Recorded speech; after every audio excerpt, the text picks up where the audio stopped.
यावर्षी मंडळानं सादर केलाय धर्मवीर संभाजी महाराजांच्या जीवनावरील भव्य जिवंत देखावा मृत्युंजय.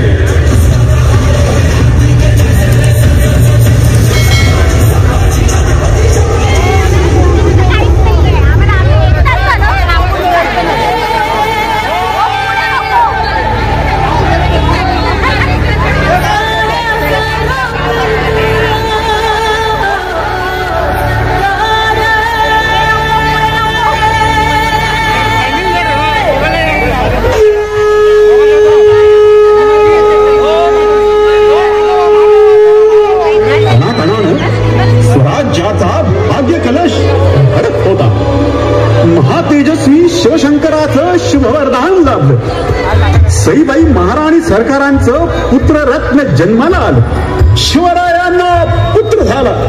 राज्याचा भावी तारणहार आला.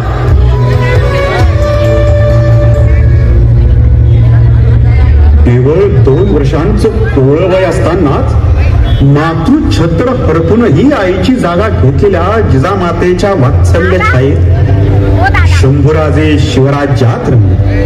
व्यावहारिक शिक्षणाला रामायण महाभारताची जोड होतीच.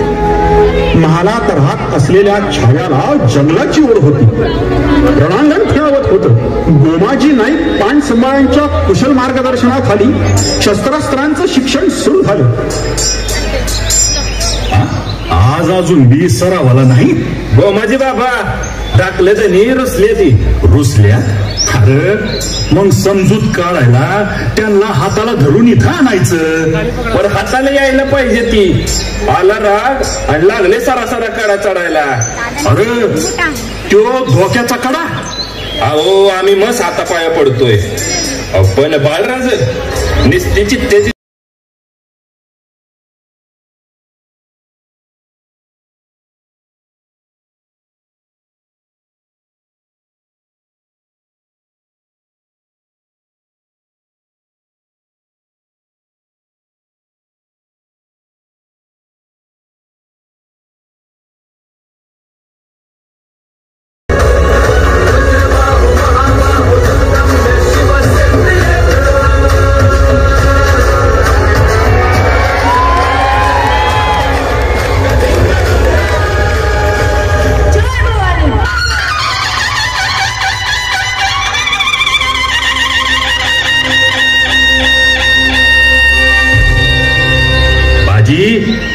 या गोमाजी नाईक पान संबळाची पक्की खात्री आहे. आपलं शंभूराज महिषासूर मर्दिनी भवानीचा सिंह होणार. औरंगजेबाचं निकराचं फर्मान, अवाढव्य फौज, प्रचंड दारुगोळा आणि अफाट युद्ध साहित्य घेऊन मिर्झा राजे स्वराज्यावर प्रतापासारखे कोसळले. त्यांच्याशी लढताना शस्त्रांची शिकस्त करून असंख्य मावळे धारातीर्थी पडले. निरुपायानं जिंकलेले 23 किल्ले महाराजांच्या हवाली करून महाराज आलमगीर औरंगजेबाच्या भेटीसाठी आग्र्याला निघाले. सोबत जाणार होते केवळ 9 वर्षांचे शंभूराजे. मासाहेब, आम्हाला तुमच्या गोष्टीतले राम आणि कृष्ण दोघेही आवडतात. का बरं? कारण राज्य किंवा वैभव मिळवण्यासाठी रामानं कुठली युक्ती केली नाही, तरी तो शस्त्राच्या बळावर विजयी झाला आणि हातात कुठलंही शस्त्र न घेता नुसत्या युक्तीवर कृष्ण जिंकला. अरे वा, मग आमचे बाळराजे कोणाकडे जाणार? चौघांकडे. चौघांकडे? हो, रामाकडे शक्ती आणि कृष्णाकडे युक्ती मागायला जाणार. मग ते घेऊन आपल्या शंभू महादेवाकडे आशीर्वाद मागायला जाणार आणि मग माता तुळजाभवानीकडे हिंदवी स्वराज्याचे वरदान मागायला जाणार. मग चांगलेच बलदंड होणार की आमचे शंभूराजे. हे सगळं घेऊन हे सगळं घेऊन हर हर गरजत गनिमावर चालून जायचं. समशेरीची शिकस्त करायची आणि गडकोट जिंकून भगवान नाचवीत आबासाहेबांच्या दर्शनाला यायचं. यशस्वी व्हा. जगदंब जगदंब. आराध्य श्री शंभू महादेवाला वंदन करून नरसिंह आणि त्याचा दिलेर छावा सह्याद्रीच्या गुहेतून निघून आग्र्याला आलमगिराच्या सोन्याच्या पिंजऱ्यापर्यंत गेले पण अचानक दगा झाला आणि दोघेही नजर कैदे बद्ध झाले. 9 वर्षांचे चिराग गोंडस राजस संभाजीराजे कोणताही मज्जाव नसल्यामुळे सगळीकडे फिरू लागले आणि त्यांची थेट भेट घडली शहनशहा आलमगीर औरंगजेबाशी.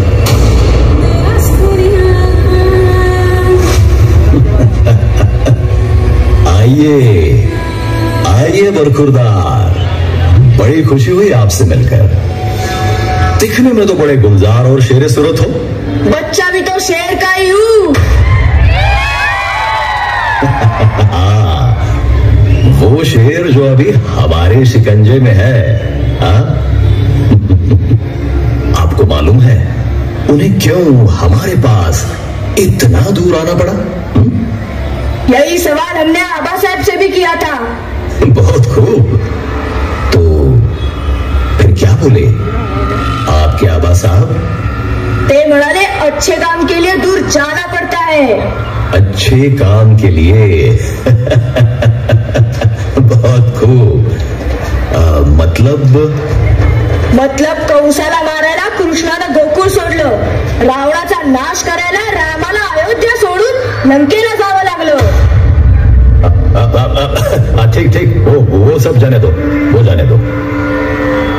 आपको मालूम है यहाँ क्या करना है?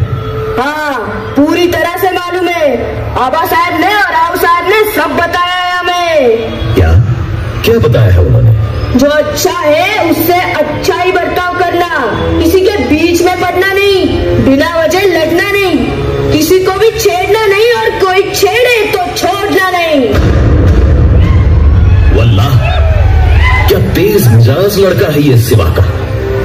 आंखों में चिंगारी और जुबान पर बिजली है इसकी. चलो गुस्ताख, 2 राजाओं के बीच बात चल रही है ना, अदब से पेश आओ, अदब से. गुस्ताखी माफ. चलिए.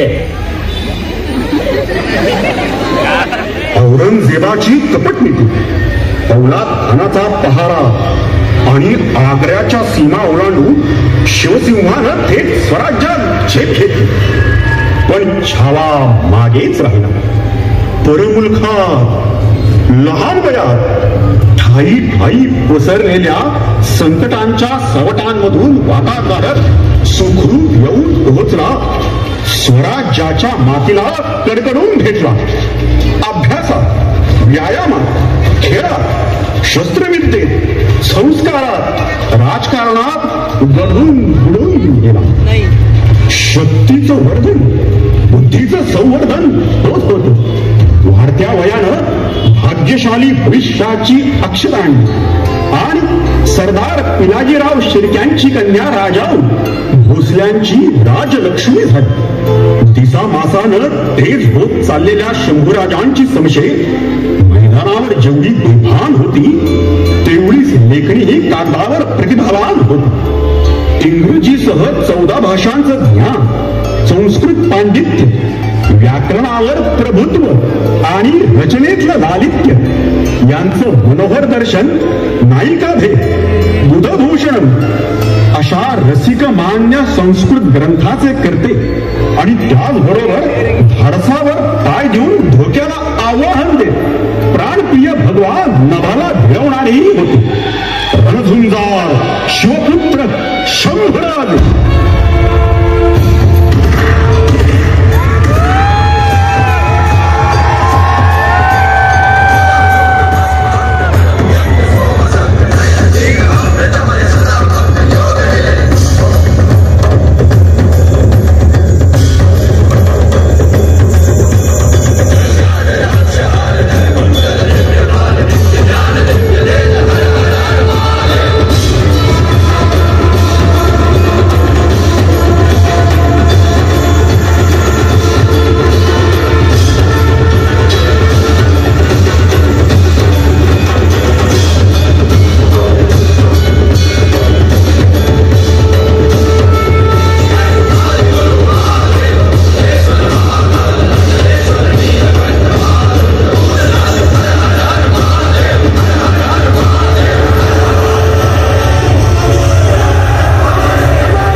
दुसरा आबासाहेब. या बाळराज, तुमच्याबद्दल एक वेगळीच वार्ता कानी आली आहे.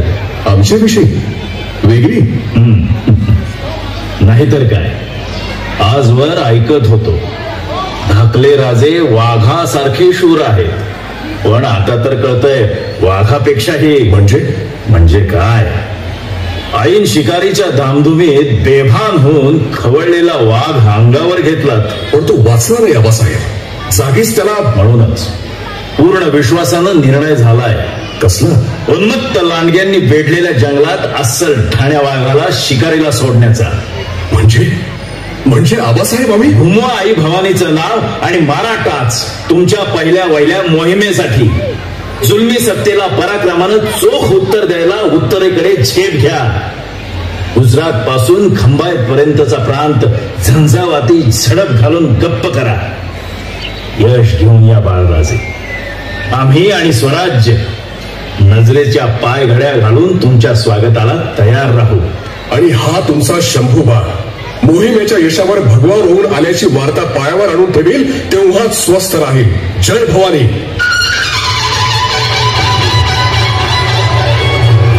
रणधुंदार शिवगणांच्या साथीनं अफाट शंभूतांडव घडलं आणि प्राप्त झालं दिगंत यश, अस्मानी फतेह. पहिली वहिली हत्यारी मोहीम पूर्णपणे यशस्वी झाल्याचा आभार भेटून गेलेला आनंद. रणभद्र शंभूराजांच्या विजयश्रीनं स्वराज्याची भूमी सागर गडकोट आनंदात न्हाले. सार मागे टाकून शंभूवादळ भोंगावत निघालं होतं महासागराकडे जंजिऱ्याच्या बेलात मोहिमेत.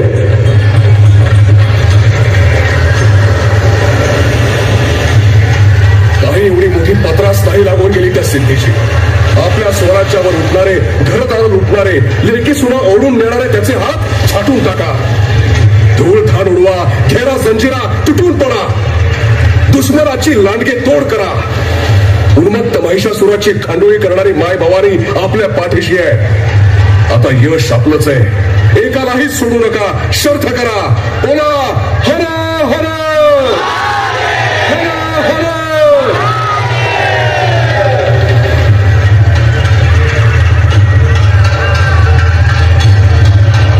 आणि महासागरावर भरात तांडव सुरू झालं.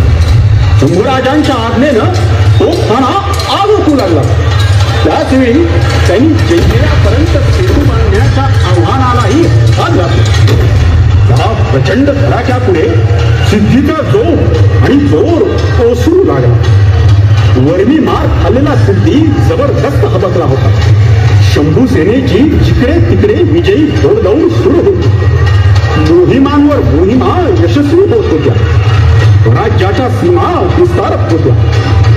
आणि त्यातच सह्याद्रीच्या शिखरावरून आनंदाच्या चांदण्याची स्वराज्यभर बरसात झाली. शिवपुत्र संभाजीराजे हिंदवी स्वराज्याचे दुसरे छत्रपती झाले.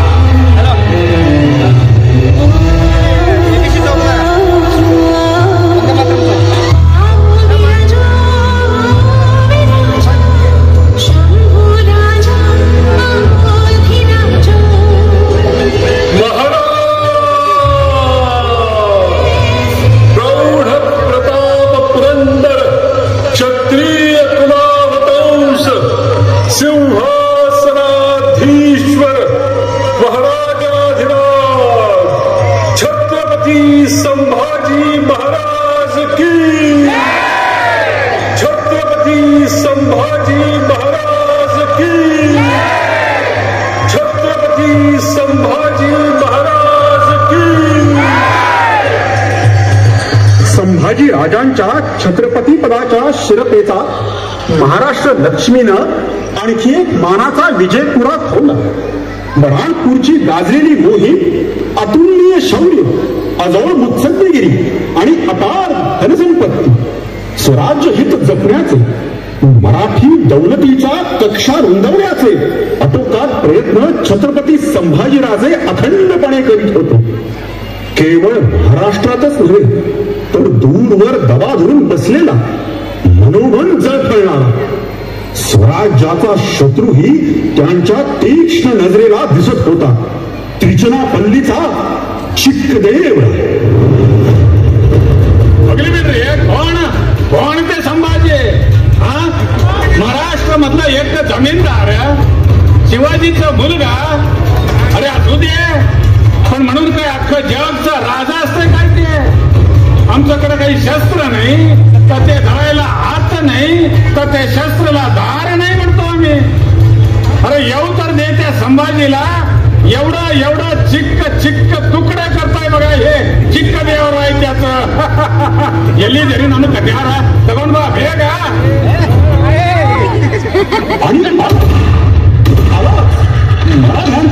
तुफानी हल्ला आला. रथचक्री सुरू झाली. शंभूलो भडकला. तुंब युद्ध पेटलं आणि त्रिचनापल्लीचा किल्ला किल्लेदाराच्या मदमस्त अहंकारासह काबीज झाला. मराठी यशाच्या सीमा डोळ्यापर्यंत जाऊन भिडल्या होत्या.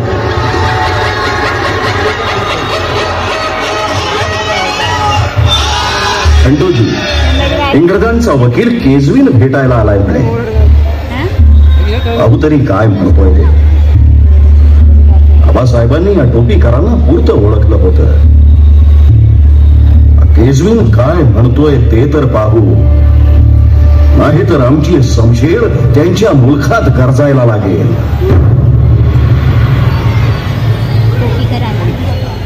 वेलकम मिस्टर केजवीन. Glad to meet you, Your Majesty. As soon as I received your letter, I discussed the issue with the most honorable person of the East India Company, and they called me for the further discussions. Mr. Keswin, you know how we conquered Goa, Surat. We can even attack on Mumbai and we will win easily.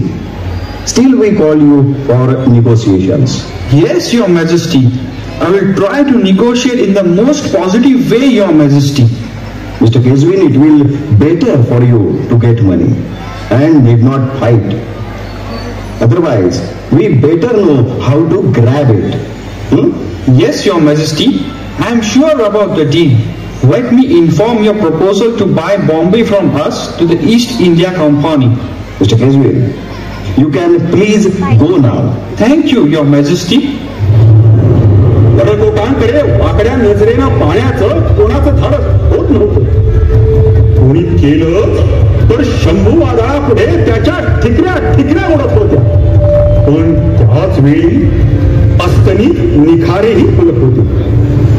राज्यसत्तेच्या अधिकाराआडून स्वार्थी हिंदवांच्या नांग्याही वळवळू लागल्या होत्या.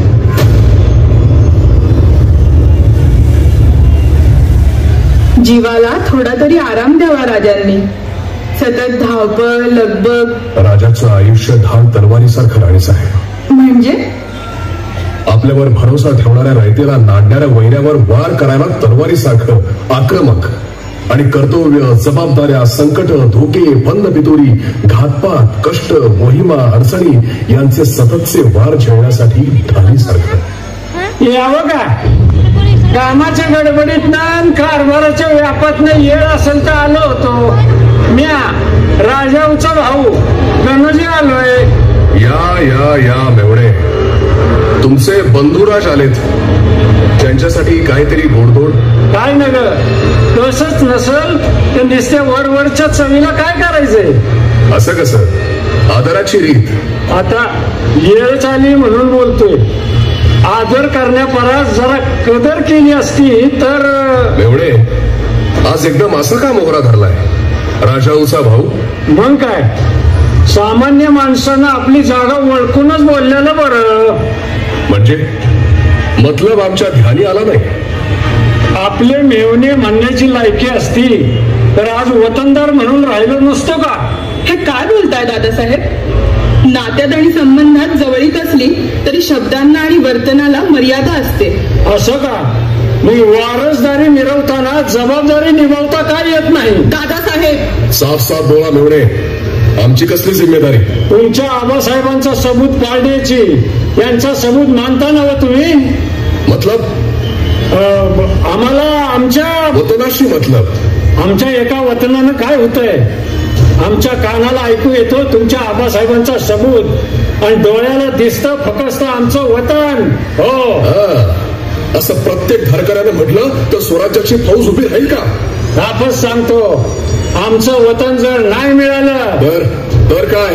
एवढंच सांगतो, याचा नतीजा चांगला होणार नाही. शमशेर आमच्याकडे बी आहे आणि तिला धार लावायचा दगड बी. असं मग जाता जाता हेही ऐकून ठेवा, यापुढे अशी छत्रपती शंभू महाराजांची बेअदबी करायला येणार असाल तर इथं स्वागत करायला तलवार असेल आणि तुम्ही गेल्यावर बंद करायला गडाचा महाद्वार असेल. बस, नुसतं म्यान नव मनगट बी बोलतोय आमचं. तुमचं धाडसच कसं झालं हे बोलण्याचं? आपली स्वार्थाची झोळी उचला आणि चालते व्हा इथून. लय भारी पडाल एवढे गाठ मारले, निर्गाड बसले. आता वतनानं सुटाल नाहीतर धागा तुटाल. जातो म्या. राम राम. निघा. तो धागा तुटला नाही, पण स्वार्थाच्या, कडवटपणाच्या, अनिष्टतेच्या धाग्यात गुंतत गेला आणि बंद पृथ्वीचं एक पाताळ यंत्री जाळं तयार झालं. तुमची हसत औरंगजेबानं मुकर्रब खानाला हुकूम फरमावला आणि त्यानं गुप्त कारस्थान रचून ते फेकलं नेमकं कोकणातल्या संगमेश्वरावर.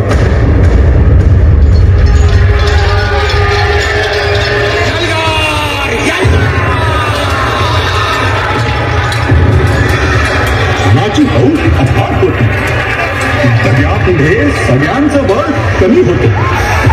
तरीही हिंमत आणि अवसान न हरता शंभूराजांनी शिकस्त केली. छातीवर झेलून हसमाचे लोंढेच्या लोंढे परतवले. नखशिखांत रक्तमंजित होऊन काळ भैरवासारखं रगंडन केलं. झुंजार छावा कैद झाला आणि मराठमोळ्या निष्ठेला काळीमा फासणारी दुर्दैवी धिंड निघाली.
राजा जी देख रहे हो, आप आए और ये क्या हो गया?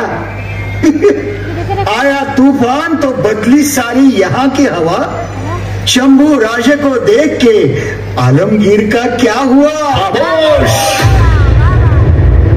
ईश्वर का चमत्कार तो देखो राजा जी। राजन तुम हो साचे, खूब लड़े हो जंग, देख तुम्हारा तेज तखत त्यजत औरंग। देखा देखा, आज शहंशाह को शंभू तेज ने अपने पैरों की ओर मोड़ दिया और जमीन पर घुटने टेक कर औरंगा ने अपना सिंहासन छोड़ दिया। खामोश, तमीज से पेश आओ।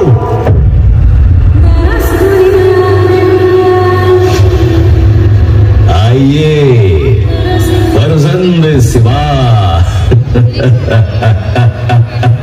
आइए, हमारी कैद में तुम्हें भूल भूख और प्यास की तड़प थी, और यहाँ हमें तुमसे मिलने की तड़प थी। लेकिन आखिर वक्त आ ही गया। वक्त किसी का गुलाम नहीं होता। कल हमारा था, आज हमारा है। वही तो कह रहा हूं, कल तुम्हारा नहीं रहेगा। अच्छा, तो तुम कल देख सकोगे? जरूर देखूंगा, जरूर देखूंगा। मरने के बाद भी मेरे शिवभक्त भाइयों की नजरों से देखूंगा। फिलहाल हम कुछ देखना चाहते हैं। तुम मरहट्टों का खजाना, तुम्हारे सब किलों पर हमारा लहराता हुआ मुगलिया परचम, और अल्लाह ताला को नमाज अदा करने वाले हिंदवी स्वराज के छत्रपती संभाजी महाराज। अरे, जे कधीच शक्य नाही ते बघायची इच्छा कशी करतोस रे औरंग्या? अरे, बंदिवान असला तरी जातीवंत सिंह बकऱ्यांच्या पंक्तीला बसत नाही, आणि मंगल मूर्तीच्या प्रसादाचा मोदक डुकराला कधीच दिसत नाही। मुंह बंद करो अपना और सीधे सीधे खजाने का ठिकाना बताओ। हमारे खजाने में दौलत है भवानी के नाम की और महादेव के जय जयकार की। लूटोगे? है हिम्मत? हमारी हिम्मत तो देख ली तूने, अब हम तुम्हारी किस्मत देखेंगे। तुम भी किस्मत के दोनों तरफ देखो कि वहां मतलब हमारे पास क्या है। मुगल सरदार बनकर ऐशो आराम की जिंदगी, और दूसरी तरफ कीड़े मकोड़ों की तरह मसल कर तुम्हारी मौत। अरे मौतीचं काय सांगतोस? तिलाही चांगलं वाईट कळतं। हा संभाजी तडफेनं एका झेपेत तिच्याकडे जाईल, पण शहनशाह म्हणवणाऱ्या तुला मात्र ती कुत्र्याचीच येईल। हम फिर कहते हैं संभा, तमीज से बात करो।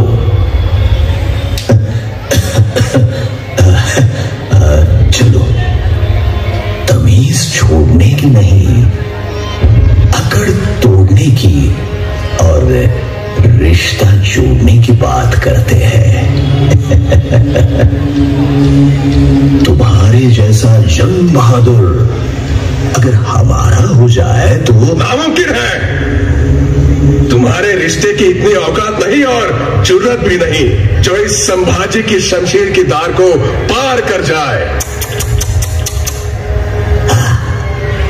वो शमशीर जो तुम्हारे हाथ में बची ही नहीं। लेकिन फिर भी बहुत कुछ बचा है। सब मिल जाएगा, सब मिल जाएगा। आई ना बात समझ में? अगर हमारे हो गए तो सोच लो, थोड़ा सा कुछ बदलने पर बहुत कुछ बदल सकता है। तुम भी संभा खुद को बदल कर अपना वक्त बदल सकते हो। अरे, अस्सल मराठवाड्या काळजातली निष्ठा वज्राची असते, वज्राची। औरंग्या, नुसती जिभेवरची अक्षर बदलून काय करशील? तुझ्याकडे कुराण असेल, पण त्याहून आधीच आमच्याकडे पुराण आहे, पुराण। अरे, राम म्हणून हाक मारल्यावर जो आमच्याकडे धावत येतो त्याला रहीम म्हणून आम्ही का बोलवायचं? मुझे मेरा जवाब चाहिए। असं? मग त्याआधी 2 सवालांचं उत्तर दे। हर हर महादेवचा बुलंद ललकार ऐकून जो तांडवकारी शिवशंकर कडकडत्या रणांगणात आमच्या धमन्यातून उसळतो, त्याला स्वतःच्या कानाला हात लावून अल्लाहू अकबर अशी हाक मारायची आम्हाला गरज काय? आणि आम्हाला काय कमी आहे रे म्हणून आम्ही आमच्या माय भवानीच्या आरतीच्या तबकात तुझ्या शर्यतीचा कापूर लावावा? खामोश, ये मत भूलो संभा, इस आलमगीर के दरबार में कर्पूर के जैसे काफिर भी जल जाते हैं। सिर्फ इतनी सी बात तुम समझ नहीं सकते? इतनी सी बात तेरे भेजे में नहीं आ रही है औरंगजेब। लगता है तेरी अक्ल का आज रोजा है। अरे क्या नहीं है हमारे पास? तुम्हारे पास अल्लाह ताला है तो हमारे पास आदिनाथ है। तुम्हारा मोहम्मद है तो हमारा महादेव है। उधर खुदा है, यहां हमारा खंडोबा है। वहां पैगंबर है तो यहां परशुधर है। वहां बस करो ये काफिरी अल्फाज, बस करो। और बस करो उन सब पत्थरों की बात। क्या कर सकते हैं वो? बुद्धी असेल तर वापर, कान असतील तर ऐक आणि डोळे असतील तर उघडून बघ. खांबातनं प्रकटलेल्या आमच्या नरसिंहानंच अफजल खान पाडला.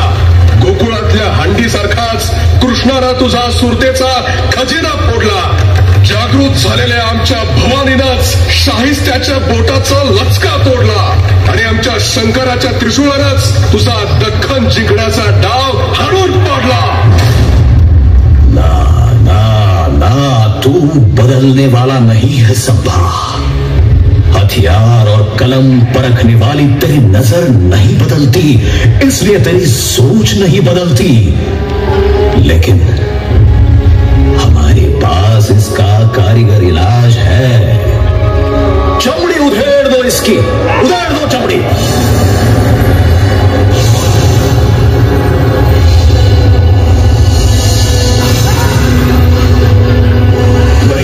छिंदन्ति शस्त्राणि नैनं दहति पावकः न चैनं क्लेदयन्त्यापो न शोषयति मारुतः। जगदम्ब जगदम्ब। राजी, अब हमारी बात मान जाओ। लेकिन हमारे इस औरंगजेब के रहम से जान बच सकती है। सब कुछ वापस मिल सकता है तुम्हें। गलत मनसबदारी, शान और शौकत, सब कुछ।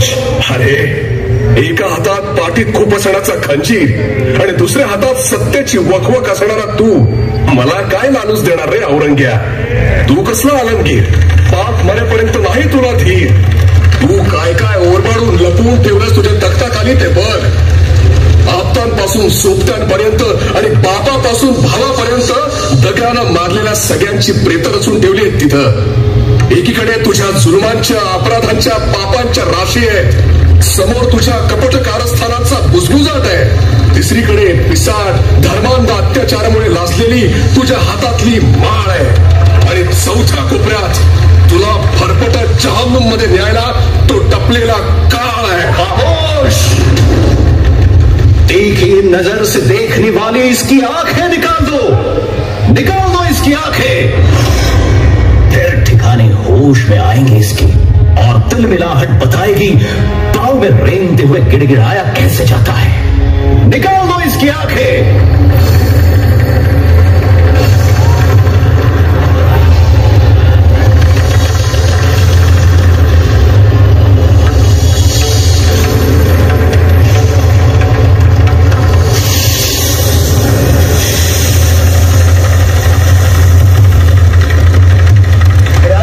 स्वर्ग के दरवाजे हम दोनों के लिए खुल रहे हैं। स्वर्ग के द्वार मिलेंगे राजा, स्वर्ग के द्वार मिलेंगे राजा, साथ ही आगे जाएंगे। ताज के अंधे दीवाने ये क्या तुझको पहचानेंगे? दिल में तेरे सही हिमालय, दिल में तेरे सही हिमालय, अंग में बहती गंगा है। खुद को आलमगीर कहने वाला औरंग्या भिकमंगा है। खामोश। ले जाओ इसको और मौत के घाट उतार दो।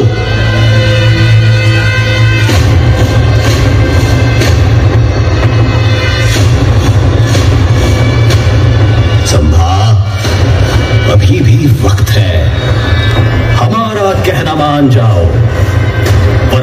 अंजाम बहुत बुरा, बहुत दर्दनाक होगा, बहुत दर्दनाक। कोई परवाह नहीं, दर्द से ज्यादा क्या दे सकता है तू? ज्यादा से ज्यादा मौत। लेकिन भूल रहे हो औरंग्या, हिंदवी स्वराज्य संस्थापक छत्रपति शिवाजी का छावा, मराठों का छत्रपति संभाजी हूं मैं। मौत से नहीं डरता तो तेरी कदर क्या करूंगा? तेरे हाथ और तेरा दिमाग पूरा खाली हो गया है औरंग्या। अब तेरे जैसा हारा हुआ इंसान कुछ और क्या दे सकता है मुझे? हम नहीं, तुम हार जाओगे संभा। जब छटपटाते बदन से जान निकल जाएगी ना, तब तुम कान खुले रखना औरंग्या, वो जान जाते जाते भी तुझे सुना कर जाएगी। हरा हरा क्या क्या क्या किया जाए इसका? क्या किया जाए? ये झुकता नहीं, ये टूटता नहीं, ये पिघलता नहीं, ये बदलता नहीं, कभी बदलेगा भी नहीं। तुम हार गए हो औरंग्या, पूरी तरह से हार गए हो। अब मुझे देने के लिए तुम्हारे हाथ में कुछ नहीं बचा है, कुछ नहीं। और वो मौत औरंग्या, तू और तेरी पूरी सल्तनत कहेगी बहुत बहुत दर्दनाक थी। लेकिन मेरा सह्याद्री, मेरा महाराष्ट्र, मेरे आबा साहेब, आहू साहेब, देव देश धर्म के लिए खून की होली खेलने वाले सब जाबाज और मेरा हिंदवी स्वराज्य गर्व से कहता रहेगा, मेरे छत्रपति संभाजी राजा की मौत दर्दनाक थी, लेकिन शर्मनाक नहीं थी। खामोश! आजब, काट दो इस काफिर की चबर चबर करती हुई जुबान। खत्म कर दो इसे, खत्म कर दो, और इसके बदन के टुकड़े टुकड़े करके इस बड़ू तुलापुर की जमीन पर फेंक दो। पुन्हा हरण्याचा डाव टाकतोय औरंग्या। अस्सल मराठोळी माती आहे ही। आज या एका संभाजीला मारतोयस, पण लक्षात ठेव, माझ्या देहाच्या या प्रत्येक तुकड्यातून नवा जोम घेऊन हजारो लाखो संभाजी उगवतील। अरे एकाला नमवू शकला नाहीस तू औरंग्या, मग इतक्यांचं काय करशील? सांग। ले जाओ इसे मेरी नजरों के सामने से और हुक्म की तामील करो।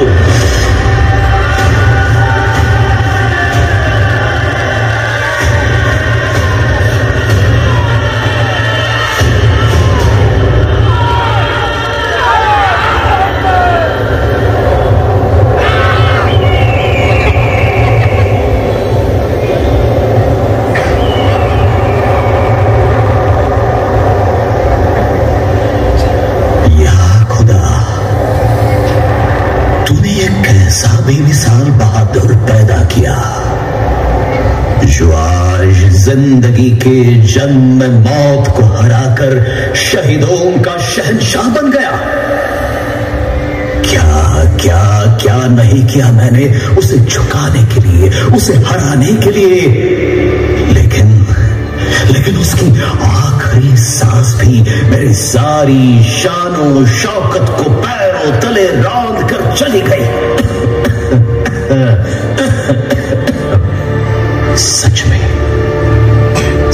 में ये है बहादुर सिवा का सवाई बहादुर बेटा। खुद मरकर भी अपनी जिंदगी जीत के ले गया, और मुझे इस औरंगजेब को जीते जी मौत जैसी हार दे गया। या परवरदिगार, काश संभा जैसा एक बेटा अगर तू मुझे बख्श देता तो ये मेरी सारी शहंशाही, सारी सल्तनत, सारी शोहरत या आलमगीर तुझ पर कुर्बान कर देता, सब कुछ कुर्बान कर देता, कुर्बान कर देता।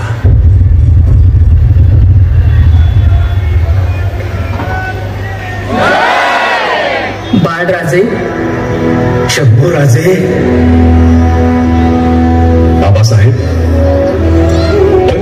शस्त्रांनी आमच्या देहाच्या सीमा सोडल्या तरी या संभाजीचा आत्मा आपल्या वंदनीय स्वराज्याच्या सीमा कधीच ओलांडणार नाही. कारण तुमच्या या शंभू बाळाच्या वागण्यात तुमचेच संस्कार, मनात आबासाहेबांचे विचार आणि कृतीत बुलंद निर्धार जिवंत आहे. तुमच्या लाडक्या शंभू बाळानं मरणावर पाय देऊन महाराष्ट्राचा स्वाभिमान वाचवला. आबासाहेब, तुम्ही ठेवलेला विश्वास तुमच्या शंभूनं सार्थ ठरवला. प्राण सोडला पण आपला धर्म सोडला नाही. आबासाहेब, तुमचा शंभू बाळ आता अग्नी ज्वाळ बनून प्रत्येक जातिवंत भारत पुत्राच्या रोमारोमात भडकत राहील. त्या रक्ताच्या थेंबा थेंबातून हजारो लाखो संभाजी उगवतील. या स्वाभिमानी तेजस्वी मातीचा तिलक भाळी लावतील आणि राष्ट्र विघातक शक्तींशी शर्थीनं आभाळ झुंज देऊन विजयी होतील.